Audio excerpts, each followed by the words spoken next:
Hi കുട്ടീസ്, നിങ്ങളുടെ ആഗ്രഹം Indian നേവിയിലോ എയർഫോഴ്സിലോ അല്ലെങ്കിൽ ആംഡ് ഫോഴ്സിലോ ഒരു ഓഫീസറായി വർക്ക് ചെയ്യണമെന്നാണ്. അതും ഒരു മെഡിക്കൽ ഓഫീസറായി. അങ്ങനെയാണെങ്കിൽ നിങ്ങൾ ഇപ്പോഴേ പ്രിപ്പയർ ചെയ്ത് തുടങ്ങാനുള്ളത് നീറ്റ് മെഡിക്കൽ എൻട്രൻസിന് തന്നെയാണ്.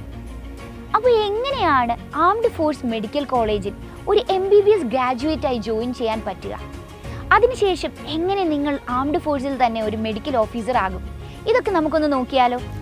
അപ്പോൾ ആദ്യം തന്നെ നമ്മൾ എന്തെല്ലാമാണ് AFMCയിൽ പഠിക്കാൻ പോകേണ്ട ഒരു കുട്ടിക്ക് വേണ്ട എലിജിബിലിറ്റീസ് എന്ന് നോക്കാം. നമുക്കറിയാം, ആംഡ് ഫോഴ്സസിലേക്കാണ് നമ്മൾ ജോയിൻ ചെയ്യാൻ പോകുന്നത്.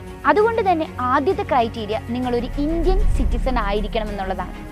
ഇനി നിങ്ങൾ ഫോറിൻ നേഷനിലാണ് ഇപ്പോൾ പഠിച്ചുകൊണ്ടിരിക്കുന്നത് അല്ലെങ്കിൽ ജീവിക്കുന്നതെങ്കിൽ നിങ്ങളൊരു ഇന്ത്യൻ സിറ്റിസൺഷിപ്പ് അക്വയർ ചെയ്താലും മതി. ഇനി രണ്ടാമത്തെ ക്രൈറ്റീരിയ ഏജ് ക്രൈറ്റീരിയ ആണ്. നമുക്കറിയാം, നീറ്റ് എൻട്രൻസ് എക്സാമിന് ഒരു ഏജ് ക്രൈറ്റീരിയ ഇല്ല എങ്കിലും നമ്മുടെ ആംഡ് ഫോഴ്സ് എക്സാമിന് ഏജ് ക്രൈറ്റീരിയ ഉണ്ട്. ഡിസംബർ 31 നിങ്ങൾ എഴുതുന്ന നീറ്റ് എൻട്രൻസ് എക്സാമിൻ്റെ ആ വർഷം ഡിസംബർ 31 നിങ്ങൾക്ക് 17 വയസ്സ് തികഞ്ഞിരിക്കണം. എന്നാൽ 24 വയസ്സ് കഴിയാനും പാടില്ല. അപ്പോൾ ഒരുപാട് പ്രാവശ്യം നമുക്ക് ട്രൈ ചെയ്ത് നീറ്റ് എഴുതാനുള്ള ഒരു ഗ്യാപ്പ് കിട്ടുന്നില്ല. നിങ്ങൾ +2 ശേഷം as soon as possible NEET crack ചെയ്യുമ്പോഴാണ് നിങ്ങളുടെ ആംഡ് ഫോഴ്സിലേക്കുള്ള ആഗ്രഹത്തിന് ഒരു സ്റ്റെപ്പ് ഫ്രണ്ടിലെത്താൻ പറ്റുന്നത്.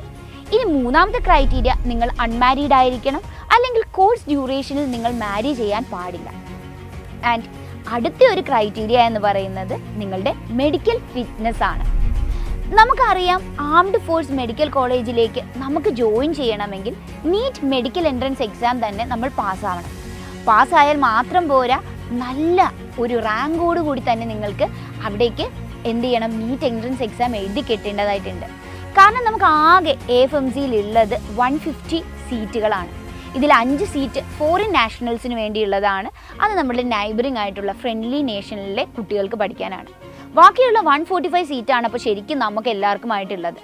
ഈ 145 സീറ്റിൽ തന്നെ ഗേൾസിനാണ് ടഫ് കോമ്പറ്റീഷൻ ഉള്ളത്. 30 സീറ്റ് മാത്രമാണ് ഗേൾസിനുള്ളത്. ബാക്കിയുള്ള 115 സീറ്റ് ബോയ്സിനാണ് കിട്ടുന്നുണ്ടാവുക.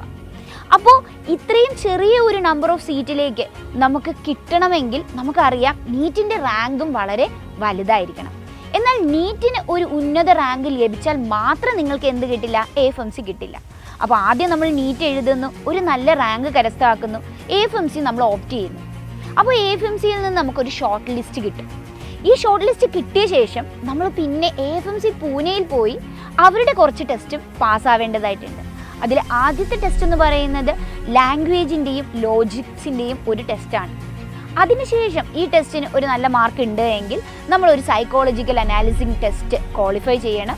അത് മാത്രമല്ല, അവിടെ നമുക്ക് തരുന്ന ഒരു പേഴ്സണൽ ഇൻ്റർവ്യൂവിനും നമുക്ക് നല്ലൊരു മാർക്ക് ലഭിക്കണം.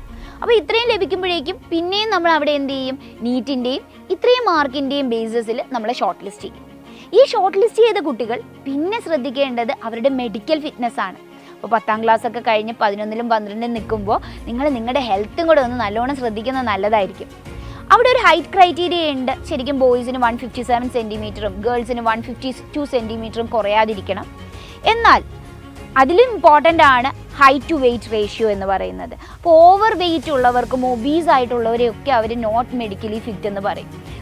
പിന്നെ അത് കൂടാതെ തന്നെ വിഷൻ ടെസ്റ്റ് ഉണ്ടാവും, ഹിയറിംഗ് ടെസ്റ്റ് ഉണ്ടാവും. അപ്പോൾ ഈ ടെസ്റ്റുകളെല്ലാത്തിനും ശേഷമായിരിക്കും കുട്ടികളെ മെഡിക്കലി ഫിറ്റ് ആണെന്ന് പറഞ്ഞൊരു സർട്ടിഫിക്കറ്റ് കൊടുക്കുക. ഇങ്ങനെ മെഡിക്കലി ഫിറ്റ് ആണെങ്കിൽ മാത്രമേ അവിടെ നമുക്ക് എന്ത് ചെയ്യാൻ പറ്റുള്ളൂ, MBBSന് പഠിക്കാൻ പറ്റുള്ളൂ. അപ്പോൾ ഇത്രയും കഷ്ടപ്പെട്ട് നിങ്ങൾ MBBSന് AFMCയിൽ ജോയിൻ ചെയ്യുമ്പോൾ നിങ്ങൾക്ക് എന്താണ് ആ ഒരു കോളേജ് തരുന്നതെന്നൊന്ന് നമുക്ക് നോക്കിയാലോ. അവിടുത്തെ ഏറ്റവും വലിയ അട്രാക്ഷൻ അവിടെയുള്ള അമ്യൂണിറ്റീസാണ്. നമുക്കവിടെ സിന്തറ്റിക് ട്രാക്ക് ഉണ്ട്, അതുപോലെ തന്നെ നമുക്ക് ഫുട്ബോൾ കോർട്ട് ഉണ്ട്, നമുക്ക് ബാഡ്മിൻ്റൺ കോർട്ട് ഉണ്ട്, അതുപോലെ ബാസ്കറ്റ്ബോൾ കോർട്ട് ഉണ്ട്, പിന്നെ ഇടയ്ക്കിടയ്ക്ക് ട്രക്കിങ്ങിന് കൊണ്ടുപോകുന്നുണ്ട്. ഇങ്ങനെ ശരിക്കും പറഞ്ഞാൽ നിങ്ങളൊരു കോളേജ് ലൈഫിൽ നിങ്ങൾ എക്സ്പെക്റ്റ് ചെയ്യുന്ന എല്ലാ അമ്യൂണിറ്റീസും ആ കോളേജിൽ തന്നെ ഉണ്ടാവും. എന്നാൽ ഓഫ് കോഴ്സ് നമ്മളൊരു ആംഡ് ഫോഴ്സ് ഓഫീസർ ആവാൻ പോവുകയാണ് ഇതിന് ശേഷം. അതുകൊണ്ട് അത്യാവശ്യം നല്ല ഡിസിപ്ലിനും അവിടെ ഉണ്ടാവും. ഇനി MBBS ഗ്രാജുവേറ്റ് ആയ ശേഷമോ, നിങ്ങളുടെ ഈ 5 വർഷം കോഴ്സ് കഴിഞ്ഞ് നിങ്ങൾ ഇറങ്ങുമ്പോൾ നിങ്ങൾ ജസ്റ്റ് ഒരു MBBS ഗ്രാജുവേറ്റ് മാത്രമല്ല, നിങ്ങൾ വെറും ഒരു ഡോക്ടർ അല്ല, നിങ്ങളൊരു ആംഡ് ഫോഴ്സിലെ ഓഫീസറായിട്ടാണ് ഇറങ്ങുക. ആദ്യം തന്നെ നിങ്ങൾ ഇറങ്ങുമ്പോൾ നിങ്ങളൊരു ലെഫ്റ്റനൻ്റ് ആയിരിക്കും. ശേഷം നിങ്ങൾക്കൊരു ക്യാപ്റ്റൻ പൊസിഷനിലേക്ക് ഓവർ ടൈം പ്രൊമോഷൻ കിട്ടും. പിന്നെ നിങ്ങളൊരു മേജറാവും. അങ്ങനെ ഓരോ എക്സ്പീരിയൻസ് ഇയേഴ്സ് കഴിയുമ്പോഴും നിങ്ങളുടെ റാങ്കിങ്ങും ഓഫീസർ റാങ്കും റേസ് ചെയ്ത് വരും. അതിനൊപ്പം തന്നെ നിങ്ങളുടെ ബേസിക് സാലറി, നിങ്ങൾ മറ്റേതൊരു MBBS ഗ്രാജുവേറ്റിനെ എടുത്താലും അവർ വാങ്ങുന്നേക്കാളും ഒരു ഹയർ ബേസിക് പാക്കേജ് തന്നെ ശരിക്കും നമുക്ക് എവിടെ ലഭിക്കാറുണ്ട്? നമ്മുടെ ആംഡ് ഫോഴ്സസിൽ ലഭിക്കാറുണ്ട്. ഇനിഷ്യൽ ബേസിക് സാലറി പേ തന്നെ 57,000 മുകളിലാണ്. ഇത് ബേസിക് പേ ആണ്. നിങ്ങൾക്കറിയാം, ആംഡ് ഫോഴ്സസിൽ സെൻട്രൽ ഗവൺമെൻറ്റിൽ വർക്ക് ചെയ്യുമ്പോൾ ഒരുപാട് അലവൻസസ് ഇതിനോട് ആഡപ്പ് ആവും. അതുമാത്രമല്ല, നിങ്ങളുടെ ഫാമിലിക്ക് ഇൻഷുറൻസ്, ട്രാവൽ അലവൻസ്, ഈ പറഞ്ഞ എല്ലാ കാര്യങ്ങളും നിങ്ങളൊരു ഓഫീസർ ആവുമ്പോഴും നിങ്ങൾക്ക് ലഭിക്കുന്നതാണ്. അപ്പോൾ നിങ്ങളുടെ ആഗ്രഹം ശരിക്കും ഒരു ആംഡ് ഫോഴ്സ് മെഡിക്കൽ ഓഫീസർ ആവണം എന്നാണെങ്കിൽ നിങ്ങൾ ഈ 10ാം ക്ലാസ് കഴിഞ്ഞ് 11ൻ്റെയും 12നും ഒപ്പം തന്നെ നീറ്റിനും പഠിച്ചു തുടങ്ങുക. കാരണം നിങ്ങൾക്കറിയാം, ഇവിടെ ഒരു ഏജ് ക്രൈറ്റീരിയ ഉണ്ട്. അപ്പോൾ നമ്മൾ ഏറ്റവും യങ് ഏജിൽ തന്നെ നമ്മൾ നീറ്റ് ക്രാക്ക് ചെയ്താലാണ് AFMCയിലൊക്കെ ജോയിൻ ചെയ്യാനുള്ള ഒരു ഓപ്പർച്യൂണിറ്റി ഉണ്ടാവുക.